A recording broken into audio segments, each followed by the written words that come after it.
Let's start out with saying that this is your friendly reminder that when you upload your writing, essay or research notes to your personal files of a cloud service, you technically lose all autonomy over your existence of your work, which is what I recently found out.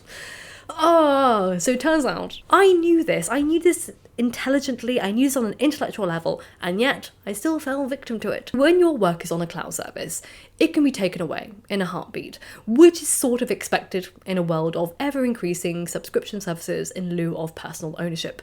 If it's not on your hard drive, it's not in your computer, and it doesn't exist according to your rules, and you do not rule it, and thus it could be erased randomly without recovery any second. So as the title says, Notion deleted my work, but it's not just Notion. This has happened over Notion and both Google Drive. It started around 9 months ago. I was wanting to record a podcast episode of a video I've already done, so I started to look for the script, because I script everything, and it's either on Google Drive or Notion. So imagine my surprise when I couldn't find the script anywhere. Like, I wrote this only a year ago, so it's not an old script. Now, over the next few months, I noticed that when I did another script, I couldn't find it. I wanted to do a podcast, it didn't exist. I found that several scripts, up to 11, have gone missing from my Google Drive, which I never would have deleted because it's my livelihood. I don't want to delete scripts, and none of these files were old. They were less than a year and a half old, not even reaching 2 years. Now, I have always been a big advocate for backing up my physical computer space, so I sort of took it for granted, unfortunately, the reliability of cloud spaces. Because, again, I trusted Google Drive. Too much so. I should never have trusted Google Drive, but I did. But the severity of cloud spaces deleting my belongings, my research, my writing and things like that, I sort of took it for granted until just a few weeks ago now, when I noticed something on Notion. So, I was writing a script on Notion a couple of weeks ago and I didn't like it. I deleted it. I thought, oh, it's pointless.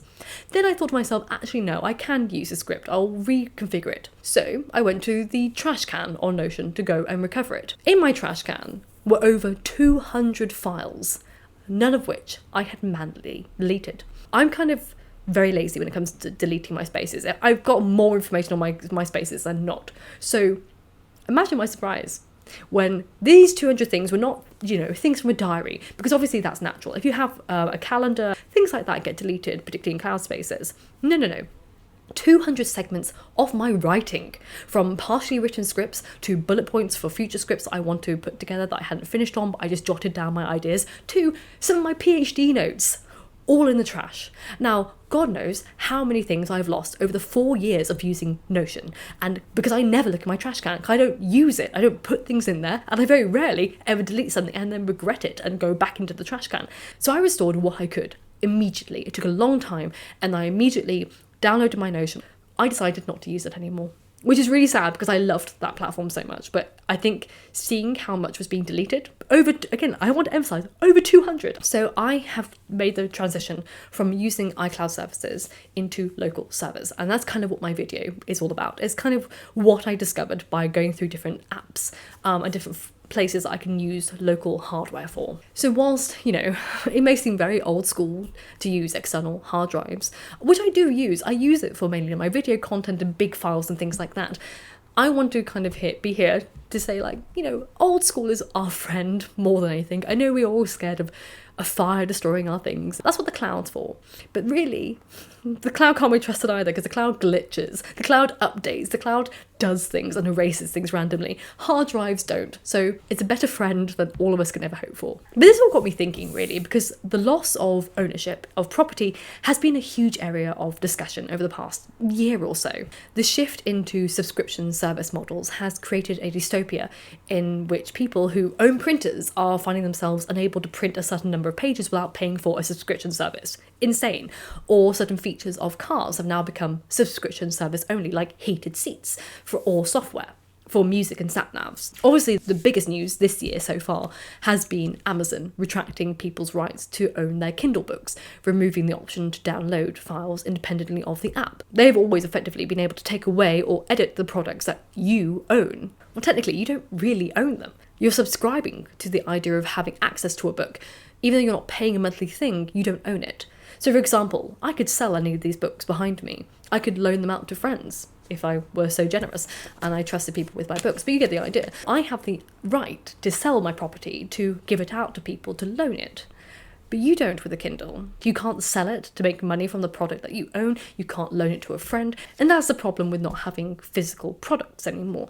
It's the same with DVDs, the same with films and things like that. You can't lend it to people. Back in the day, we used to be able to record over a videotape or even record over a CD-ROM if you wanted to. So really you own less. Even if you're not paying potentially a monthly subscription, which you are in most cases. You know, you are paying for Amazon Prime or you are paying for Netflix. But certain films that you may buy once upon a time on Amazon Prime, again, could be removed from your access if they decided to ban your account one day and you no longer have your property anymore. The dangers of digital and subscription products is what limits consumer rights to do with their property as they will. And really, with digital products, you're actually paying for a service, not property at all. There was many years ago, a lady, it was in the news, where her whole Kindle library was deleted and she lost all of her books because she was in a country where it wasn't available. I believe it was Norway. And it became international news to the point that Amazon reinstated her Kindle library to her. But that shouldn't have happened anyway because she purchased it. She didn't purchase anything illegally. She was just in a country where it wasn't available. So she broke the terms of service. And people can break the terms of service for ridiculous reasons. And you can have all your property removed from you. But the loss of personal property isn't just in the realm of digital purchases. Our reliance on the internet has made our own property and creativity vulnerable, as demonstrated by the cloud randomly deleting my work and likely has randomly deleted your work without you noticing. You see, if our work is not in our hardware, if it's not in our computer, we are trusting our digital creations to clouds. We place all the fate of our work in the hands of another person who may have glitches, closures, or even catastrophic mishaps, which will result in the permanent loss of your work. And also, to make things worse, more painful really, most of us are paying for the privilege of hosting our private property in these cloud spaces.